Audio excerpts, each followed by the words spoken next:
Hello and welcome back to another episode of the Cinematic Trinity, where we talk movies, games and TV shows. And this week we're going back to last year as we review Godzilla Minus One. Let's get into it.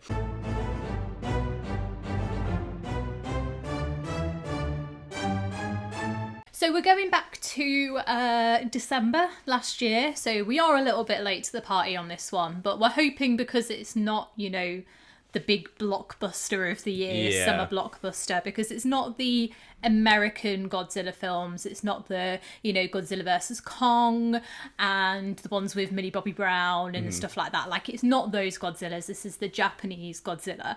And this is our second foreign film this year, actually, after watching Under Paris. Oh god, yeah, I suppose it is, yeah. We actually watched this one in its native language, extra points for us for doing that and actually, committing I feel like to the role. It just feels weird to not do it, I feel like we tried just because we were like eating food or something, so it's like, oh, we'll put it in English, and then it just sounded weird, so it's like, nah, we'll switch it back to Japanese. No, we didn't switch. No, we did. We actually didn't switch it, but we started. Did we? Yeah, beginning we did. Yeah, but it just sounded weird, so I was like, I can't deal with this. Yeah. Put it back into Japanese, and then it will sound. At least I feel like better. Japanese is such a great language, anyway. Yeah. It's. I find it really therapeutic. It was like when you were playing. What were you playing? Ghost of Tsushima.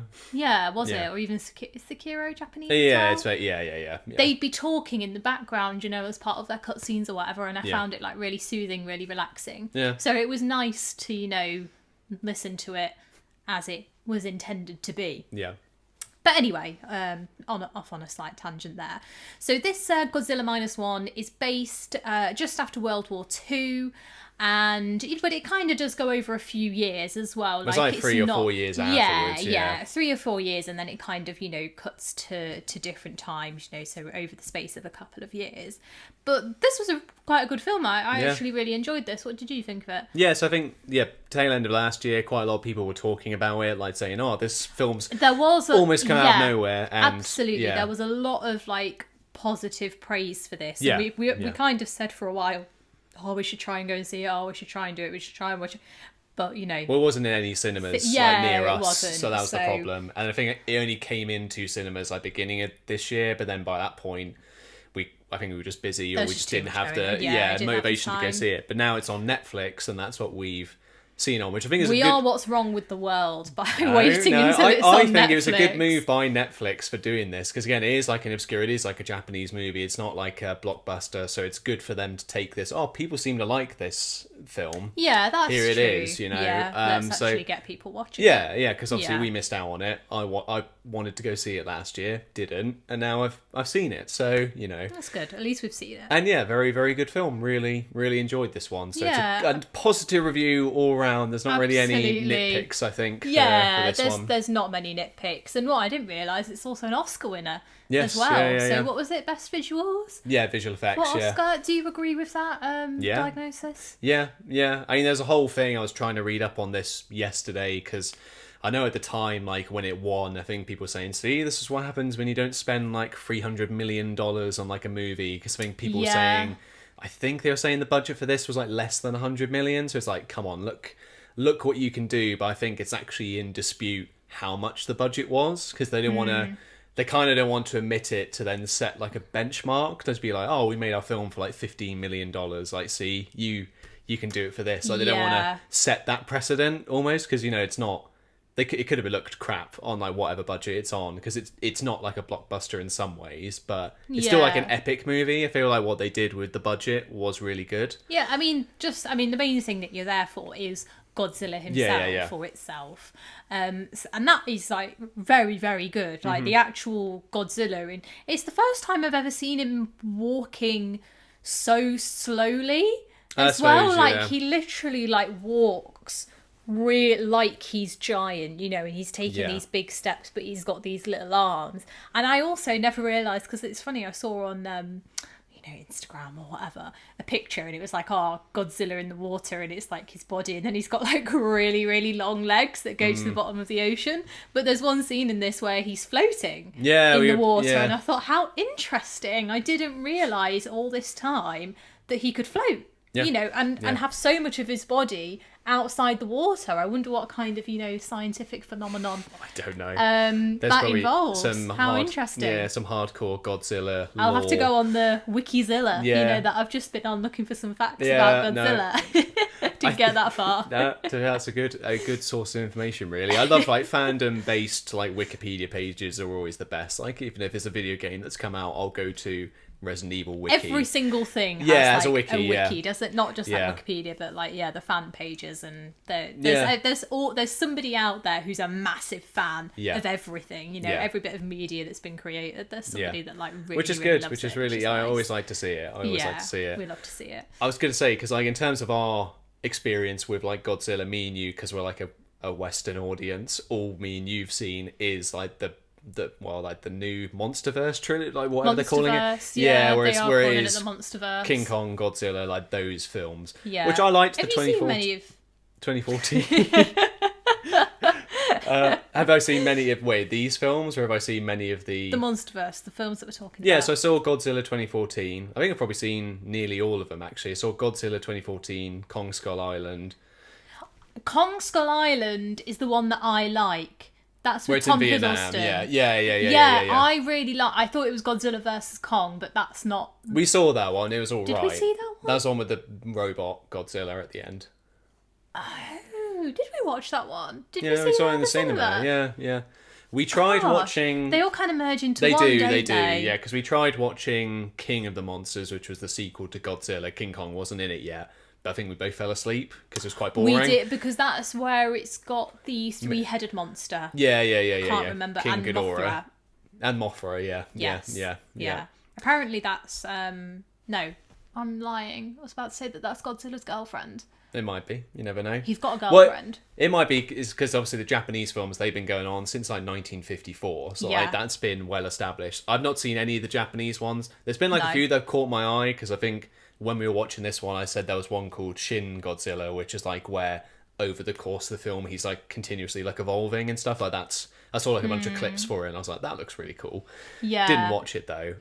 It was interesting when I was reading about it that Godzilla in the Western world is slightly different in the Japanese world, because in Japan, I mean, I suppose it sort of merges depending on, because there's so many different forms of media regarding Godzilla. There's obviously crossover, but the main thing in Japan is that he's like godlike, but he's destructive. Like he's a very destructive creature. Yeah. There's times where, there's the other monsters and he also becomes a savior for Japan, and, and he defeats the other monsters. But the overarching theme is that he's destructive, whereas in the Western Monsterverse, it's more exploring the angle of he is like the savior of humanity and he's the hero.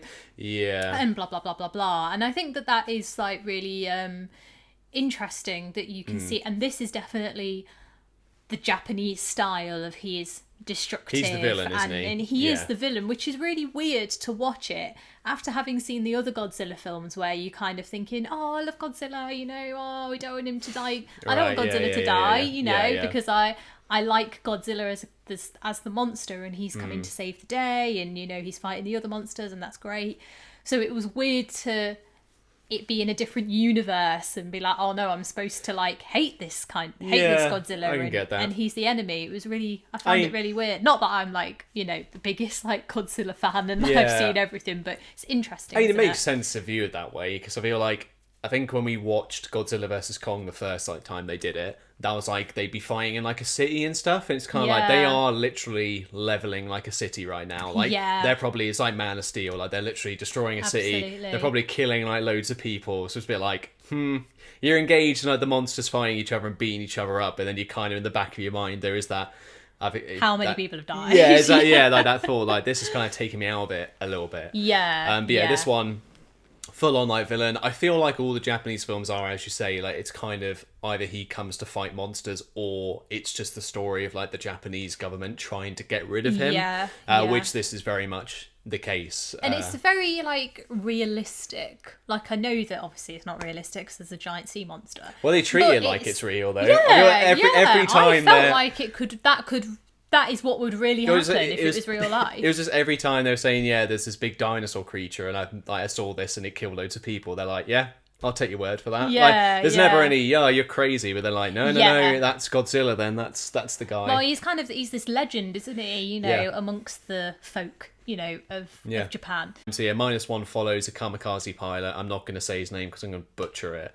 Sorry, but we're not going to say his name. The protagonist, the main character, follows the protagonist. Yeah, he's a kamikaze pilot, and basically he goes back home after the war's finished. And so a kamikaze, I didn't know what a kamikaze pilot was. So can you just explain for the viewers? Well, it's basically like it's a suicide bomber. Like they would literally fly aeroplanes into targets and die. That was the whole. But this particular pilot, he was a coward, obviously, that's just the term. He was a coward. He landed on this island, pretended that his plane had mechanical repairs, landed on this island, and got out basically. Yeah. And that's the first encounter that you have with Godzilla on this island. Are we going to a plot now? Do we need to do spoiler warning? In finish our brief thoughts, then go into spoilers, I think. But the brief, Godzilla's here, but then it kind of almost serves as a backdrop for the main guy to kind of just deal with survivor's guilt. Yeah, he feels very guilty about not fulfilling his purpose and his destiny as such by dying in the war and not sort of saving people. And there's people that are saying to him, "Oh, you are a coward, and you should have stepped up and done your duty, and it's your duty to serve," and stuff like that. And it has a lot of themes of Japan after the war what things are like after the war, and how things have changed, and also very negative about the war, and that it's saying how awful it was and things like that. So it is very interesting, the sort of the take that it, and I think that's why it's so realistic as well, because there's kind of this undertone of war is bad, World War II is terrible, we don't want anything like that happening again, everybody's traumatized by this war that's just happened. So I think that's why it has that realistic tone. It does it well, just the human side of the story, because with the Western films, I always feel the human part's the worst bit, because you are more let's get to Godzilla fighting King Kong. We just want to see them fighting, whereas this isn't an action film. It might be a Godzilla film, but it is not like the, as you say, the Western, the MonsterVerse ones. It's very, very different for that. So if you're looking for an action film, don't watch this. So I'd say good emotional bits of the film, the performances and stuff all around are really good. There were some really hard hitting bits in this film where we were oh my god, especially the main guy, the protagonist, is really good. Action, there is some good action here as well. Just obviously all the Godzilla antics and what they do with the visual effects and stuff, and when they the fights you see of Godzilla are really good. We'll get into more in depth, but the stuff that's here is really good and visually appealing, and you do feel very engrossed in what's happening. Certainly when we were watching, it was very much on the edge of your seat. Oh god, what's going to happen here?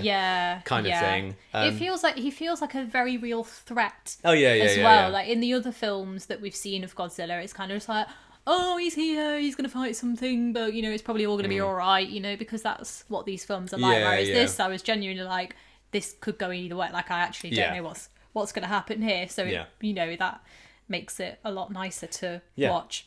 And just the realism there, and that's why it's called Godzilla Minus One, wasn't it? Because we were where does that name come from? Mm-hmm. And apparently, from what we can glean, it is the fact that after the war, Japan was at zero. It was at nothing. It was nothing. It had no resources. It had nothing.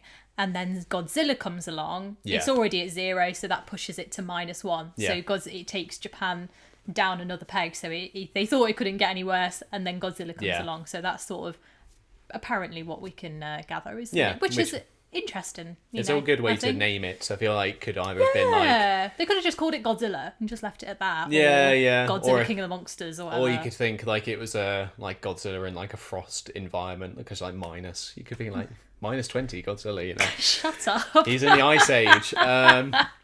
So I think overall, go watch the movie. We'll give our That is our scale, wasn't it? You've unintentionally segued into the scale. Well, mine's slightly different. I'm just saying, go watch it, because I would put this on our meter. I put this masterpiece. I think it is honestly, I honestly think it's I really can't fault the film for anything, and as an experience, and as this piece of foreign cinema, just really good. I'd recommend anyone watching it, to be honest. It's very... Yeah. I absolutely agree with that, and I would definitely say my place on the meter is definitely go watch it. Yeah. I don't know what would pip it to being a masterpiece. I don't know whether I care to watch it again in a hurry. I feel I have a different definition of masterpiece, where it's just films that I like to watch over and over and over again. Yeah, which is fair enough. But so I'm definitely on the go watch it side. But I do agree with everything that you're saying, that it is very good film. It has a lot of heart. It's got nice, story beats, and it's got very good CGI. The monster's very good. So I get what you're saying as to why you put it in that. And also, what's very good in this is the sound design. Not talked about that yet, because of course, sorry, you're looking at me like you're like taking the mick out of me. No. Sorry, Tulip's talking about sound design. What's going on here?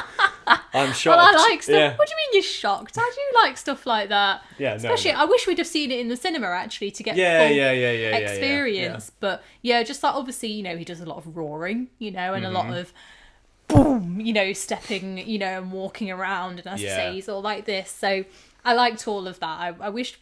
We're lucky that we've got a good enough, not speaker system, but the speakers on our telly are actually quite good. Yeah. So we do get quite immersed, but obviously it's never going to be as good. So I'd like to go and see this at the cinema. Like if it came back out in the cinema again, then I'd be like, oh, actually, let's go and go and watch it. Yeah.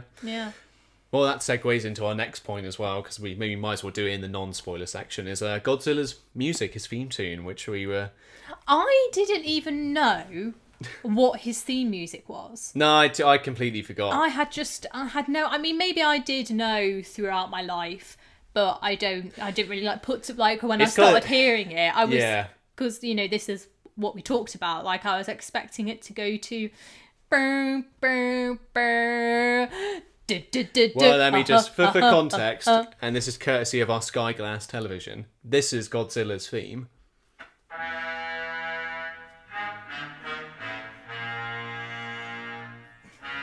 I got to pause it at the right time. There we go. So that was taken from the song, which is Simon Says by Pharrell Monk. Monk. I'm trying to read the name on the TV. Pharrell Monk. Pharaoh Monk. Pharaoh Monk. Whatever. Yeah, the one that goes dun dun dun dun. Dun dun dun dun. Yeah. Get the up. Yeah. Simon Says, get the... Yeah.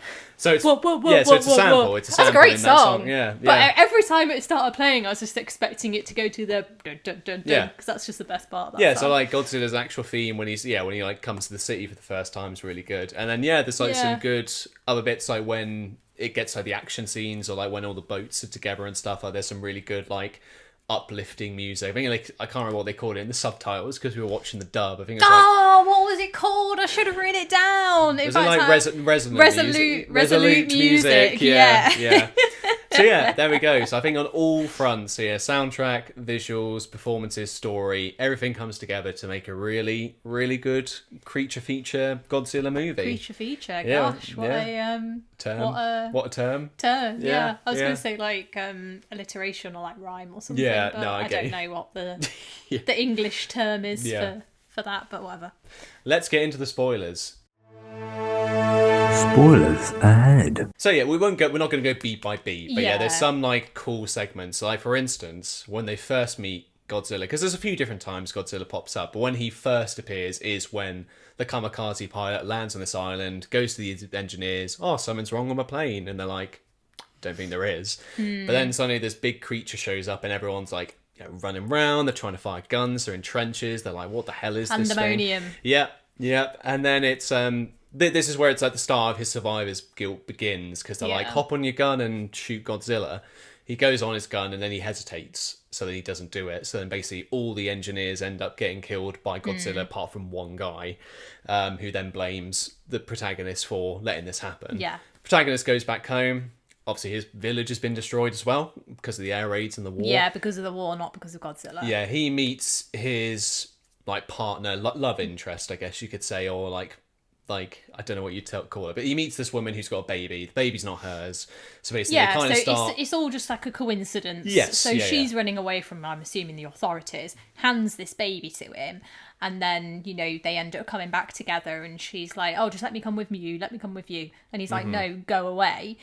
But anyway, she just follows him home and just basically just says, "That's it. Well, I'm here they now." start like a family, don't they? Like an impromptu family. Yeah. So they're kind of just all together, you know, like a bit of wartime spirit. You know, you've got to just do what you got to do to get the baby fed and survive. So that's kind of where they are. Which basically leads him into becoming like a minesweeper. So he goes onto like a boat, and basically they're like, "Look, there's all these bombs under the ocean. Our job is to basically disarm them by shooting them with this gun." Yeah. So they go out into the ocean, and that's when, like, Guess later what? on, Guess who they see? Later on, it's then established that Godzilla is in the water because he's been like since he's already had exposure. He's been mutated ever so slightly by the nuclear bombs. That's something else that I just didn't even like realize about Godzilla. The fact that he's supposed to be this ancient dinosaur, but because of the Bombs, nuclear bombs and also like the nuclear spillage, I think from what I've googled into the ocean, that's what's caused him to mutate and like take all these different forms, and that's why he's like so giant and powerful. Which again, I did, and it's also, and you know, so it's a very good telling or way of like representing. It says it's like a representation of nuclear war. The fact that it's like Godzilla is like it's like the personification of nuclear war, and apparently it's also like the personification of like of America and the West, because obviously they, you know, dropped a massive bomb on them. So it's like interesting when there's, you know, in media there's these there is like things, a whole, you know, where it kind of tells the story in its own way. Well, there is like a whole plot point as well, to be fair. Like, obviously Godzilla's shown up and like America knows about it, but America can't be intervening. Won't help. Because then it'll mess up the Cold War, because obviously they've got a save face with Russia. So it's kind of like, look, Japan, you're all on your own. You've got to sort it out. So they meet Godzilla for like the first time. They basically try dropping some mines into his mouth and they blow up his face, but that's when it's established that Godzilla can heal, like regenerate himself. So then that's like an extra problem they got to try and combat. And you do sort of think to yourself when that's happening, you're like, oh gosh, you know, this isn't going to go well. No, and it leads to, there's a scene afterwards where basically the guy's like love interest works at a school inside the big city, and then they're like, oh, where's Godzilla heading? Towards this city. So then there's a whole thing of like, he turns up. There's a really like kind of, I don't know whether you could call it like comedic in terms of they were being intentional, but there's like a film crew on top of a building filming Godzilla, and like the news anchors there like going like, oh my god, look at all this destruction, and oh god, look how massive this like lizard is, and then suddenly they just die because obviously Godzilla but like he's talking like up until the last minute. He's like, the monster's coming towards us, he's gonna do something, you know, and then they all just, you know, like, get oddly killed. Like it's almost like a black comedy moment, like they're still doing their jobs even though they're like, what are you doing, like run away. And then basically leads to Godzilla setting off his like atomic breath as well, which but like he's already done that under the water, which was cool. I was literally just about to say, because I've written it down in my notes, that the shot of him under the water powering up his, because you can just see this glow and you know what's coming, you're like, you know what's gonna happen, and then it just like fires up this thing. But the scenes of it and the sort of the animation of it, triggering of its what are they called, like spikes, like in his back. They're called something more than spikes, spines, though, aren't they? It's like a stegosaurus. Is it stegosaurus? I know, but like you know his back spines like going up. The plates, you know, are going up and sort of lighting up blue, and you can see him like preparing himself, and that's a really like cool. Well, you know, basically just makes a mushroom cloud, doesn't he? Like fires in the distance and just makes a nuclear explosion. Yeah, absolutely. And then like in the shockwave, the protagonist like goes to the city to save his wife, but then like she pushes him into an alleyway and she just gets like swept away. So then you under the assumption that she's just dead. She's dead. Which is sad. Well, he gets like a good, but he just like screams, doesn't he? Like a primal like you know, sadness scream. It's really sad good. because he's got, you know, the baby Akiko. It's the only name I can remember. And who can I just say? It's the most adorable little baby and little child. I don't know why, she's just so cute, and she wears these cute little outfits, and I was just like, oh, you know, it really makes me care. Not that, you know, beauty is worth. But you know, it made as me... a kid actor, you know. Yeah. As and baby it was funny. actors She has go. quite a lot of scenes where she has to just cry. Yeah, it kind of looks like they've just gone, just wait for her to cry. Just wait for her to cry. And she goes, nah. Yeah, that's the only bit. That's how I feel like, oh, that's a bit And odd. they're like, is that her? That looks like genuine. Yeah. She doesn't look old enough to be like acting. you, Like they probably just waited for her to cry. Yeah, bless her. Because she's really like, you know, crying, you know. So that was funny to watch. So like after the incident in the city, that's when like the Avengers assemble, which is basically like all the sort of the civilian army that's there, because there's a bunch of like veterans from the war and like boat captains and stuff, and they're like, look, we've got a plan to get rid of Godzilla. Is it going to work? We don't know. Our plan is to like wrap him in these gas canisters. I can't remember the element, but basically the gas canisters will go off, which will then force him down to the ocean floor, and the pressure of like descending that fast should in theory kill him. Yeah, like that atmospheric pressure. Yeah, otherwise plan B is basically we'll then bring him to the surface with like these inflatable bits as well. So that's their plan basically, and then there's what the main character is doing, and I've written down here that he's punishing himself because he's like constantly, because he's got this guilt. Like he feels like the weight of responsibility on his shoulders, I think. So he says, he's obviously a pilot, he was a camper, so he knows how to fly a plane. So he was like, get me a plane and I'm gonna like lure it over to where it needs to be. There's like this deep part of the ocean or something like that they want to, that they want to get Godzilla into. So he was like, oh, you know, I'll lure it away. So they're coming up with this plan, and there's quite a lot of like speeches, you know, in this part of the film, because I've said nice speech about war and how unprepared they were and their lives weren't treated with respect. So there's a lot of talk about, you know, when it was during the war, we were kind of just fighting for fighting's sake. But now we've got something to fight for, you know. We really believe that we're doing what's best for us as a race and for our country and everything like that. So they feel very like empowered, don't they? Even though they've just been through this horrific war, they're now putting their lives on the line again. Yeah. But it feels worth it this time compared to if there was just another war or something, which I think was very powerful. There's some good stuff, and like obviously like the whole protagonist guy thing is because like at the beginning, especially, he gets these guys killed by Godzilla. He just doesn't feel like he should be living life when like these people didn't. Like he gets given like photographs of all the dead like people's like families and stuff. Yeah. So he like carries them around with him, and he just like has a breakdown when his wife's still like in the story saying like, I don't deserve this life kind of thing. Like, well, he really opens up to her because he's never opened up to her before about how he's feeling and his PTSD. Well, he does, and he keeps but he thinking, really opens up about and he says like after he opens up to his wife, we'll call her, even though they're not married, you know, he has like a good night's sleep, and he's like, am I allowed to dream again? Am I allowed to be happy again? Am I allowed to start living my life? And then a little bit later down the line, you know, the city incident happens, and then he's like, you know, I was a fool to think that I could dream, and it's like, oh gosh, I wasn't expecting all this, you know, from a Godzilla film, but it was great stuff. Really not enjoyable to like watch something. No, it's just good but, acting, really isn't it? That's the thing. It's just good acting. So he assembles like his plane, which is basically he is planning to do a kamikaze. He's going to fly into Godzilla's mouth and just, you know, basically the plane is a bomb, so he's going to blow up.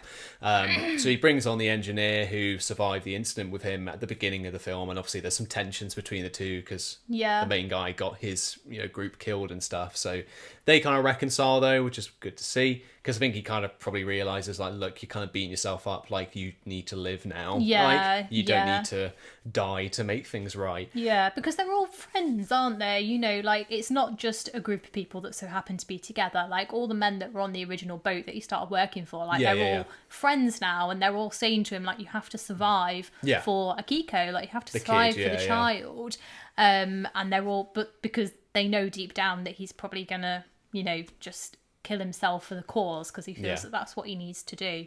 So you are kind of just like waiting to see what happens, really, which is very tense. So they try hatching off their plan. They, you know, basically they've got some battleships. They wrap Godzilla up. They get some help from like the civilian force as well, because they make him descend. But Godzilla's still alive. Well, before that, they use like a decoy as well, because they get him to charge up his heat ray. They call it. I think they call it a heat ray. Yeah, it does. Yeah, it does. Oh, he does. He Yeah, heats up yeah, his yeah, heat yeah, ray, yeah. and you think that he's about to kill them because it goes silent, doesn't it? So there's all this talking like, oh my god, and then it just goes silent while everybody is like, well, what you think is happening is you think that they're coming to the realization that they're about to die, basically. But it's not. There's actually a decoy ship, which they hadn't really told us about, unless we missed it. And we're just idiots. No. I don't think they did. Yeah. So it blows up the decoy ship with its heat ray. And then they know that it has to charge itself up again. So they've now got a bit of time to go and wrap him up in the gas canisters, essentially, before he's able to do his heat ray again.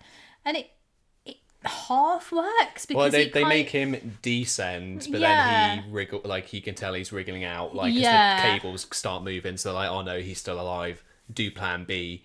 So then they try to like raise him up to the surface, but then the flotation devices they've built, like he bites through them. So basically they're like, look, we're going to use our ships. We're just going to pull apart, and that will lift him up. Yeah. Boats break down. That's when like a civilian force come along it's again, like sort of reinforcing the theme of like everyone coming together kind of thing to defeat Godzilla. They lift him up to the surface, and like he is still not dead. He's like clearly like he's incapacitated. The pressure's got into him like in the ocean, like but his he's crumbling regenerating apart. Essentially, and he starts to do his heat ray again. To build up, doesn't he? But they manage to, and that's when the protagonist comes back in on his plane, and they're all watching him basically fly into his mouth, essentially. So he flies into his mouth whilst he's doing the heat ray, but because he has to keep the ray inside, he has to let it go. Because he's keeping it in, he ends up, exploding, essentially, along with the bomb. And at this point, you think that the protagonist is dead, but actually you then see a little parachute, and it turns out there's like a flashback, isn't there, almost, to him saying, this is the ejector seat. You should, like, the mechanic says to him, this is the ejector seat. You should live. Like, don't do anything silly. You need to survive now. Like, basically, don't think that you need to die. You can live by just pushing this button. And he does. Basically, he does a Dark Knight Rises, is what it does. So you think he could. I don't get the reference. Well, Batman tries to kill himself with it. It's literally the same thing. Like, he's got a bomb on his plane. Plane blows up, but he actually ejected himself. So it's literally the same. The old switcheroo. The same thing, yeah. Apart from this film did it better. Oh gosh, what a negative criticism it's not of The Dark Knight Rises. That's the worst. It's like the worst one in that trilogy. I'll say that. Oh, is it? That's Which one's that one? The one with Bane, the one with Tom Hardy. Oh, and I like Tom Hardy in that movie. That one. No, I like The Dark Knight. The Dark Knight's the best one with the Joker. Right, I see. So that was a weird tangent, but Don't anyway, like he does The Dark Knight Rises and survives. So yeah, comes home, round of applause. He's like the hero of Japan. Godzilla's been defeated because when the bomb went off, he literally disintegrated. He explodes, basically. And then lo and behold, he finds his wife because his wife didn't die. Gets a telegram, doesn't it? Finds her in the hospital. I mean, she's got like a cast and like her face is covered in bandages. So she's clearly been through the. Survived. Yeah. But what does she have on her? Pans down to her neck. And you see like a little scar, and you think, it's like a bruise, what's isn't that? It? Yeah. And we said, oh, that seems a little bit strange. And it has been confirmed by director or whoever that is Godzilla cells on her neck. So a little bit of sequel bait in there. Yeah, which to be fair, if they do a sequel to this and it's all about her turning into Godzilla or something stupid like that, I will 100% want to watch that. It's not going to be her turning into Godzilla because then. I know, but what's going to happen with that? Like, what is going to happen? How exciting! Because then the actual ending is then it cuts to the bottom of the ocean. So obviously Godzilla parts are falling everywhere, and then lo and behold, he's regenerating. So he's going to come back in the future and probably make them feel like their efforts were for nothing again. Those poor people. But yeah, that's how it ends. I feel like I said we weren't going to go beat by beat, and we ended up going beat by beat. I feel like there are a lot of other things in there, a consistent way. Yeah. But I feel like we've actually done the pretty concise we did, retelling of the story. Good recap. Very, very good film. Honestly, go watch it. Yeah, absolutely. Especially because it's on Netflix. It's so easily accessible. What was it, 2 hours? Yeah. Just over, well, less than 2 hours, technically, with all the credits and stuff like that, that you don't have to watch. So 2 hours. Obviously, you'll have to be watching it with subtitles, so you'll have to pay attention from that perspective. Or watch the English dub. Yeah, but just don't bother. Like, we know how rubbish it is when there's the English dub. It's just rubbish, isn't it? Yeah. So watch it on the Japanese version. Fully immerse yourself in it, and yes, very, very good. It was really nice to watch something that was actually good. If we did watch it last year, because obviously we did do like our top films of like last year, would this have like surpassed anything, or would you still have kept like? Well, last year for films, it was. I remember when we did our top 10, it was like, oh, is it Barbie or is it? I can't even remember what else I said. It was like Puss in Boots: The Last Wish. It would have been nice to have had this as a contender. It definitely would. I think this is the most surprising film. Even though I'd heard that it was good. Like sometimes you hear things that are good and it's like just not. It's like Parasite, isn't it? It's another like absolutely. It's another like foreign language movie. Everyone's like, oh, this is the best thing ever. But to me, Parasite is like a masterpiece. Okay, but this isn't. I don't know why. I can't quite put my finger on why it isn't. Different kind of films, aren't they? Yeah, it's just a different kind of film. But yeah, it was really, really good. I definitely recommend because it's so easily accessible with it being on Netflix.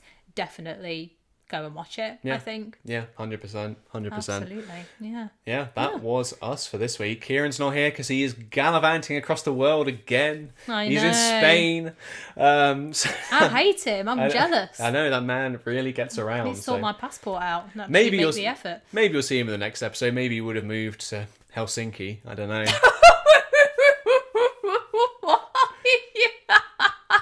Where did that place come from? What made you think of that? Maybe he's in Liechtenstein, you never know. Shut up. The most likely place that he'd move to is Japan, seeing as he is trying to learn Japanese. So actually you missed out on a good episode here. He definitely missed out. He will absolutely love this. Yeah. We should get him to come in and recite some script for us. Oh yeah, we'll just do a quick amendment to the beginning of next week's episode. It'd be like, oh yeah, Kieran, what did you think of Godzilla Minus One? And then just cut him off. You don't deserve to give your... Well, we should get him to come in and do the intro in Japanese. Do you think he'd be able to do that? Don't know, Kieran. Are you going to be able to do that if you're listening to this podcast? Are you? Should we break the fourth wall? Are you, Kieran? If you're listening to this podcast on your coach journey or wherever you are. I bet he's not. No, he might be. I bet he's not. Who does listen to this podcast? Are you, Kieran? Are you? Yeah. But there you have it. That was this week's episode. I feel like very, very positive one, this one. Not any critiques at all. No stupid elements of this movie for us to just, it's not like a Quiet Place where we had problems or anything like that. It's just, good to have a good positive session about a good movie. Yeah, so, and who knows what we'll be doing in the coming weeks in reviewing. I know. But thank you very much for joining us on this episode of the Cinematic Trinity. We'll see you guys in the next one. And in the meantime, I've been Michael. And I've been Tulip.